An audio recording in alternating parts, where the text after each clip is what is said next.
¿Cómo están, amigas y amigos por allá?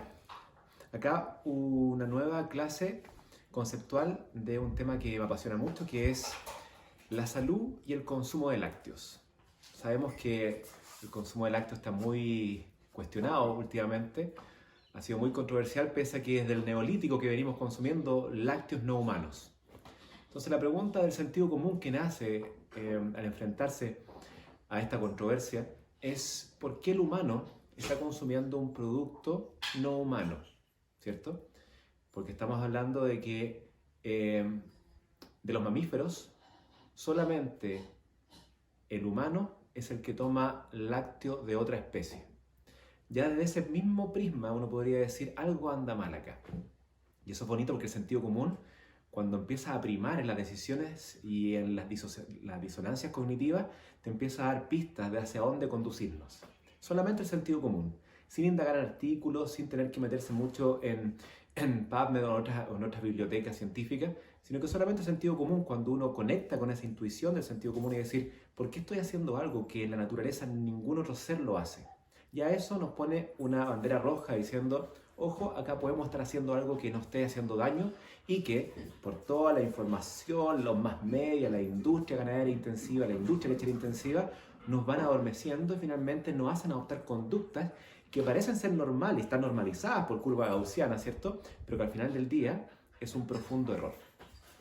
Y lo lindo, que en esta época, ¿cierto?, de transmutación planetaria donde estamos viviendo, aparecen luces, ¿cierto? Aparecen informaciones que ahora nos permiten resonar con ellas. Esa disonancia que teníamos de por qué estamos haciendo algo que no nos parece, muy de la mamá muchas veces pasaba eso, ¿por qué le tengo que dar un lácteo de una vaca a mi hijo si se me acabó la lactancia y es el único mamífero que sigue tomando leche después de terminar la lactancia? Era raro. Muchas mamás ya lo veían venir, esta controversia potente que hoy día ya tiene ciencia dura que dice, chiquillas y chiquillos, el consumo de lácteos no es necesario en la salud humana en ningún momento del desarrollo vital, ni en el embarazo, ni por supuesto recién nacido, ni en la niñez, ni en la adolescencia, ni en la adultez, ni cuando somos más viejitos. ¿Y eso por qué? Porque empezamos a tener que escudriñar dentro de la ciencia, ¿cierto? Más allá de los artículos que publica las mismas compañías lecheras, ¿cierto? El Foro Europeo de Lácteos, la Sociedad Estadounidense de Lácteos, son tremendas maquinarias industriales que operan desde el negocio. Y el negocio para ellos, ¿qué es lo que es? Vender lácteos. ¿A quiénes? A nosotros. Y como muchas veces van metiéndole sabor y cositas y la industria y los medios de comunicación empiezan a ensalzar este consumo de lácteos, uno empieza a hacer incluso relaciones tan anómalas como por ejemplo que el hueso es blanco, que el diente es blanco, que la leche es blanca, por lo tanto el calcio es blanco y empezamos a entrar en juegos de controles mentales donde empezamos a mantener conductas que ya no tienen mucho sentido. Entonces hoy día quiero mostrarles a través de esta pequeña clase ¿qué ocurrió? ¿Por qué esta controversia ya tiene ciencia fuerte? ¿Por qué sabemos hoy en día que el ser humano no requiere en ninguna etapa de la vida el consumo de lácteo de otra especie? No así la leche materna, que es fundamental y al final de la clase vamos a entender por qué es tan fundamental la leche humana en el recién nacido de los primeros etapa de la vida hasta los ojalá 2 años de vida. Entendamos entonces primero que cuánto se recomienda de consumo de lácteo actualmente. Estamos recomendando, la ciencia recomienda entre 3 a 3,5 porciones de lácteos al día. Esa es la recomendación tradicional. Y cada porción equivale a cerca de 250 ml de leche entera o análogo, quesos, yogur, etc. Y hoy sabemos que esa recomendación, el asidero que tenía, era aportar nutrientes a la salud humana. Aportar nutrientes y también aportarle calcio para el desarrollo adecuado de los huesos. Y lo bonito es que ahora nos damos cuenta que más allá que la leche de otras especies tenga nutrientes, porque es lógico que va a tener nutrientes. Estamos hablando que es la leche de una vaca para su ternero, por ejemplo, en el caso de las vacas. ¿Qué le va a estar entregando la vaca a su ternero? Alta cantidad de nutrientes. Pero lamentablemente ese tipo de nutrientes no es interespecie. No es análogo la leche bovina que la leche humana. Por ende, ¿qué información estamos traspasando? Y hoy entonces vemos los resultados de estudios poblacionales, comparativos, internacionales y también prospectivos en base al efecto que tiene el lácteo en la salud humana. ¿Y qué podemos decir al respecto? Podemos decir primero que todo que esa idea entonces de entregarle nutrientes al recién nacido, asociar a la leche humana un producto artificial, no tiene asidero, salvo que en poblaciones por baja disponibilidad, por baja accesibilidad, por ausencia de lactancia materna, por cualquier razón, por supuesto que ahí se hace necesario suplir con algún producto artificial derivados de leches de otras especies, por supuesto. Pero hay que entender entonces que no estamos haciendo lo ideal, estamos haciendo una segunda línea de entrega de nutrientes a alguien que no dispone de lo más fundamental, que es la leche materna en los primeros 2 años de vida. Saliendo de ese escenario, que es un grupo alto todavía de la población en África y en otros países donde la lactancia materna por supuesto que está empobrecida. Y por supuesto que ahí no tenemos ningún tapujo en decir que la leche derivada de bovino, por supuesto que es importante para entregar nutrientes a ese recién nacido. Pero en ambientes donde exista la disponibilidad de leche humana, leche materna, debemos poner el ojo y el acento ahí, ya que desde ese momento, en los primeros 2 años de leche materna, el ser humano no requiere más lácteos en su desarrollo. Y eso es algo muy clave y tenemos que empezar a reexplorarlo y reflexionar al respecto. Se acaba esa ventana, y esa ventana de 2 años de leche materna, y en ese momento, ¡pum!, se acaba la necesidad de lácteos. Y por supuesto, si se acaba la necesidad de lácteos humanos, mucho más de lácteos de otra especie. Veamos ahora entonces qué nos dice la ciencia respecto a estos grandes mitos que hay detrás del lácteo. El mito, por ejemplo, del hueso, la salud ósea. El mito, por ejemplo, del crecimiento de los niños y los adolescentes. El mito que hay respecto al beneficio en patología cardiovascular o patología metabólica. El mito que hay en el control del peso. Vamos a verificar qué ocurre con esos mitos respecto a la evidencia hoy sostenible. Este año, en febrero de este año, apareció un artículo de editorial de una de las revistas más importantes en medicina interna, que es New England Journal of Medicine, la cual está a cargo de uno de los médicos más potentes epidemiólogos de Harvard, que es Walter Willett. Y él hace todo este contexto de leche y salud. Y empieza a entender de que faltaba juntar los puntos de la estrella solamente para que apareciera la estrella. Y la estrella que nos dice que el ser humano no requiere consumo de lácteos. Por ejemplo, la salud ósea. La salud ósea, la data actualmente en ciencia nos muestra, como van a ver aquí en el gráfico, que existe un aumento de la cantidad de fracturas cada vez que aumenta el consumo de lácteos. Y además, en diferentes países también es lineal el aumento de la presencia de fracturas de fémur, por ejemplo. Cada vez que los países tienen más consumo de lácteos, aumenta en forma lineal la presencia de fracturas de fémur, sobre todo en las mujeres. Lo mismo, cada vez que aumento 0,5 a 1 porción de lácteos por día, yo aumento en forma lineal la probabilidad en las mujeres de tener fracturas de fémur o mortalidad por todas las causas, como era la figurita acá. ¿Eso qué nos dice? Nos dice que el paradigma imperante, ¿cierto?, de que el calcio y la leche es profundamente necesario para la salud del hueso, eso es un mito profundo. Es más, hay algunas teorías más nefrológicas que muestran que cuando yo doy un estímulo acidificante como la leche bovina al ser humano, que me genera un momentum en la sangre, no alcalino, sino que ácido, lo que está tratando de hacer el cuerpo entonces es tamponar a través del calcio de los huesos, ciertos oxalatos de calcio que salen a la sangre para poder tamponar el equilibrio ácido-base del cuerpo, y con eso aumenta la cantidad de calcio que boto por la orina. Entonces, por ningún caso vemos que el calcio derivado de la leche animal nos entrega beneficio en la salud ósea. Todo lo contrario, parece aumentar el riesgo de fracturas de fémur. Vemos también el tema de la presencia de diabetes o patología metabólica. Vemos también que cada vez que se consumen más lácteos desde jóvenes o niños, esto también estaría aumentando la probabilidad de trastornos metabólicos y de obesidad, resistencia a la insulina, diabetes y obesidad. Y vamos a ver después por qué. Porque más allá de los nutrientes que trae la leche de animal, lo que está generando es una información que es especie específica. Es decir, esa información que está entregando la leche bovina es para el ternero, no es para el humano. Por ende, patología metabólica, obesidad, trastornos de resistencia a la insulina están inducidos también por aumento del consumo de lácteos. Vemos también en salud cardiovascular. A la luz de hoy día no hay ningún estudio que muestre, salvo algunos estudios hechos con fermentos de lácteos, fermentos reales, por ejemplo el kefir. Sería el único cápite dentro de los lácteos que tendría beneficios en salud por ser fermentado. Y vamos a ver por qué después al final. ¿Por qué el fermento le resta la toxicidad al ser humano? Pero sería la única excepción.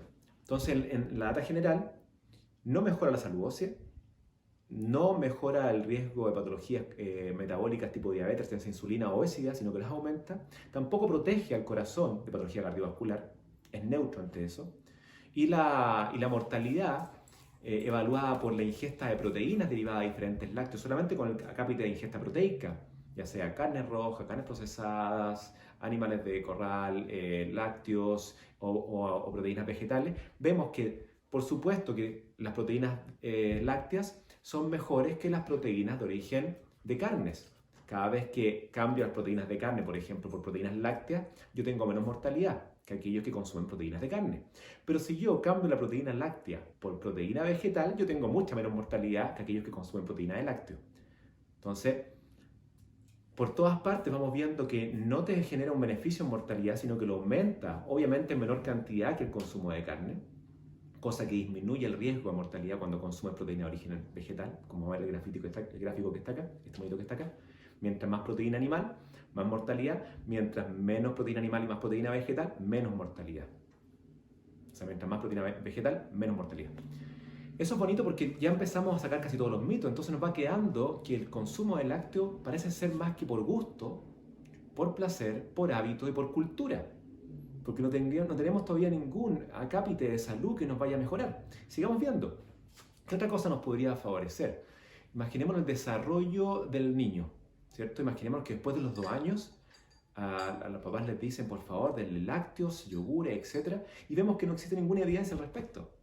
Aparentemente podrían ser un poco mayores en talla aquellos niños que consumen mucho lácteo, pero a expensas ¿de qué? De mayor tasa de cánceres. Entonces ahí tenemos otro punto. Por un lado, no necesita el lácteo para ninguna etapa del desarrollo, y el desarrollo normal y el crecimiento pueden ser completamente normales para todos los niños que no están consumiendo lácteo. Entonces no se requiere el consumo de lácteo de origen animal para el desarrollo adecuado y el crecimiento adecuado del recién nacido y del niño. Pero sí se relaciona con cáncer. Y esto es muy importante porque si existe relación con un cáncer, es que me dicen que a veces, doctor, no se relaciona con todos los cánceres, pero es que no estoy esperando que se relacione con todos los cánceres. Basta que aumente el riesgo de forma significativa, por ejemplo, el cáncer de próstata, tanto en iniciación como en progresión y como en mayor cantidad de patología fatal de cáncer de próstata. En la iniciación de cáncer de mama también. En las posmenopáusicas también, en pacientes posmenopáusicas, cáncer de endometrio. Entonces, yo no requiero saber mucho de ciencia para saber que si algún alimento que yo estoy consumiendo me genera un riesgo de un cáncer, que sé que es una enfermedad sistémica, que no es de la próstata, no es de la mama, no es del endometrio, sino que es una enfermedad sistémica, que se expresa en esos lugares, eso es otro tema. Entonces, si yo tengo algún alimento que me esté generando el riesgo de alteraciones genéticas que promuevan la replicación de células anormales produciendo un cáncer, me basta inmediatamente para decir, esto no lo requiero. Pero muchas veces estamos tan adoctrinados en la conducta que nos cuesta mucho ver bajo el agua y necesitamos de mucha presión de ciencia para poder hacer recién los cambios que parecen de perogrullo. A veces el sentido común es el menos común de los sentidos. Entonces tenemos que salud ósea la deteriora, mayor riesgo de patología metabólica, obesidad, diabetes, resistencia a insulina. No se requiere para un crecimiento, un desarrollo sano del niño. Aumenta la tasa de cáncer de próstata, mama y endometrio. Estamos hablando de que tiene más mortalidad la proteína de lácteos que la proteína vegetal. Y también vemos que cuando consumo lácteos, lo que hago en el nivel intestinal es activar una fermentación que se llama la trimetilamina. Es decir, va el lácteo, llega a la guatita, en el intestino la toman las bacterias intestinales. Este lácteo viene con algunos aminoácidos que lo que hacen es transformarlo en una molécula que es la trimetilamina, que va hacia el hígado. En el hígado, ¿qué hace? Se oxida, generando una molécula altamente proinflamatoria que da origen a lo que se ha llamado hoy día la patología aterosclerótica, es decir, mayor cantidad de patología cardiovascular, infartos cardíacos, infartos cerebrales, demencias. ¿Por qué? Porque lo que está haciendo este TMAO, trimetilamina oxidada, es dar un ambiente a la vasculatura proinflamatoria.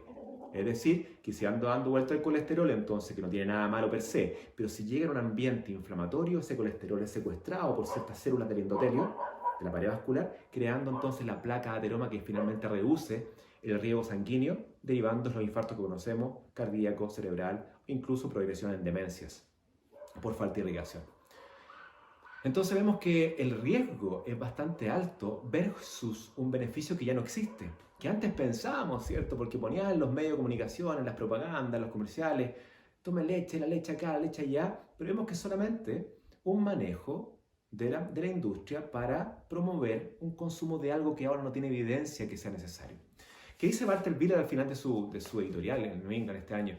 Dice que efectivamente el ser humano no requiere consumo de lácteos, salvo que, por lo que dijimos al principio, no haya acceso o disponibilidad a leche materna cuando haya que tenerla, o cuando efectivamente hayan ambientes de muy pobre nutrición. Por supuesto que no queda más que tomar leche procesada de otra especie, pero hay que entender que eso es un costo asociado. ¿Y por qué es un costo? Uno dice, ¿pero por qué? Si son nutrientes.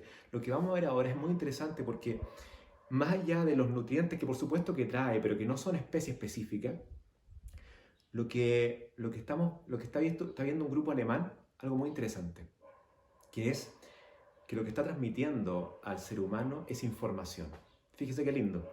Como sabemos que todo es información, finalmente los pensamientos, las emociones, lo que como, también la leche de otra especie me está entregando información que va mucho más allá de los nutrientes, que es información que tiene impactos epigenéticos. Es decir, antiguamente pensábamos que la genética nos comandaba y estábamos condenados a la genética. Es decir, yo nacía, ¿cierto?, con un background genético y eso iba a producirse en mi vida. Este background genético, que es lo que mis padres, mis antepasados tenían, yo lo tomaba, entonces pasaba la misma posta para adelante. Y hoy sabemos que no es que yo vaya a cambiar los genes.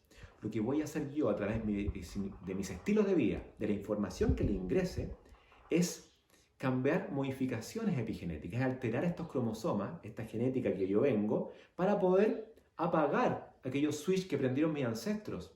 Esos switches que los prendieron porque no sabían que tomar lácteo de otra especie era bueno, o sea, era dañino, o de que no sabían que comer animales era inadecuado para la especie humana. Todo eso que hacían en forma ancestral, hace 2,5 millones de años, se había normalizado y hoy tenemos la data que parece ser no adecuado para el ser humano. Yo traigo entonces ese acervo en mi ADN, pero yo puedo modificarlo. Entonces la genética es una pistola que yo tengo cargada con ciertas balas de mis ancestros, pero a través de mis estilos de vida, de mis formas de elección en el día a día, los estilos de vida que yo disponga, puedo sacar las balas y entregar mi pistola entonces sin bala a mi progenie, o puedo apretar el gatillo. Y eso es lo que hace entonces el lácteo. El lácteo no humano entrega una información de que en el ser humano activa ciertas alteraciones epigenéticas, ¿cierto? Que es estas modificaciones que permiten o mejorar mi genética, la expresión de mis genes, o deteriorarlos, induciendo patología, que son las patologías clásicas de la civilización moderna, del estilo de vida moderno. Y hoy vemos entonces que este grupo alemán, una publicación muy linda del 2017, muestra, como vamos a ver acá, cómo cuando yo consumo leche humana, lo que estoy entregando yo es información. Esta ventana de 2 años es información epigenética a través de microRNA que logra ir a la genética del ser humano, el recién nacido y del infante, para promocionar una resiliencia contra enfermedades. Es decir, me hago fuerte, me hago poderoso ante las potencialidades de enfermedades que hay afuera. Por lo tanto, mejoro mi performance como ser humano. En cambio, cuando lo que estoy ingresando yo es leche no humana, estoy entregando microRNA que son especie específica para el ternero. Y cuando llegan estos exosomas, que son partículas, nanopartículas, envueltas en una capa lipídica, ¿cierto?, que traspasan las membranas y llegan finalmente al genoma a generar activaciones de genes. Y activaciones en el fondo que van a hipometilar, en el fondo lo que van a hacer es alterar la metilación. Y imaginémonos que un buen formato de acción en la vida es tener alteraciones epigenéticas que hipermetilen en ciertas partes, que es un tipo de modificación epigenética. No me quiero meter mucho ahí porque nos podemos enredar un poco. Pero lo que está entregando entonces es una información donde disminuye la metilación, una hipometilación global de la epigenética del ser humano, y eso que me conduce a mayor tasa de obesidad. de trastornos metabólicos tipo diabetes, resistencia a la insulina, cánceres, patología neurocognitiva y el desarrollo óseo y muscular. Fíjense, ¿por qué? Porque la información no es adecuada, no es la información que el ser humano requiere.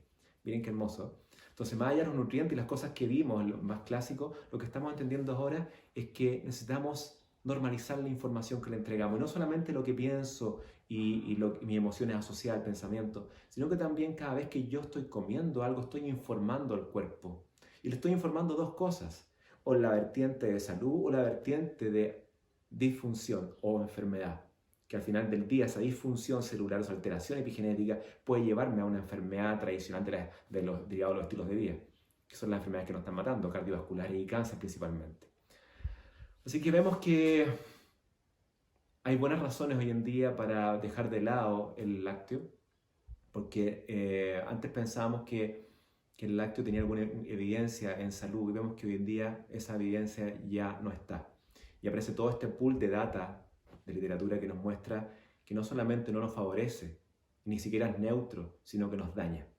Y más allá de todo el daño que hemos hablado, una cápita planetario, ¿cierto?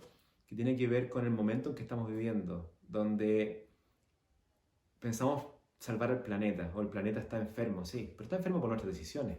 Entonces, más allá de yo querer salvar el planeta, cuando yo hago cualquier acción que me vaya a salvar a mí o a favorecer al ser humano, eso siempre repercute positivamente en el planeta. No requiero poner el foco afuera. Si yo pongo el foco en mí y empiezo a tener estilos de vida que se condigan con mi salud y mi supervivencia, mi peak performance, por supuesto que yo estoy ayudando al planeta. Toda decisión que es favorable al ser humano es favorable al planeta. Y por ende, uno de los mayores impactos planetarios es la lechería intensiva, ¿cierto? La lechería intensiva impacta negativamente una cantidad de gases de efecto invernadero. El uso de suelos, el uso de agua. Es impresionante el efecto, la contaminación asociada. Por ende, no lo necesitamos. Impacta negativamente el planeta y hace una catástrofe animal que no dimensionamos nunca. El impacto de la lechería intensiva es algo dantesco.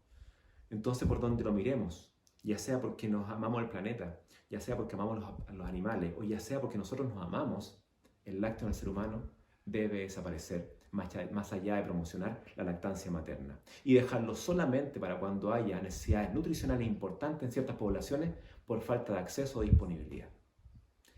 Espero que esta pequeña charlita les haya motivado.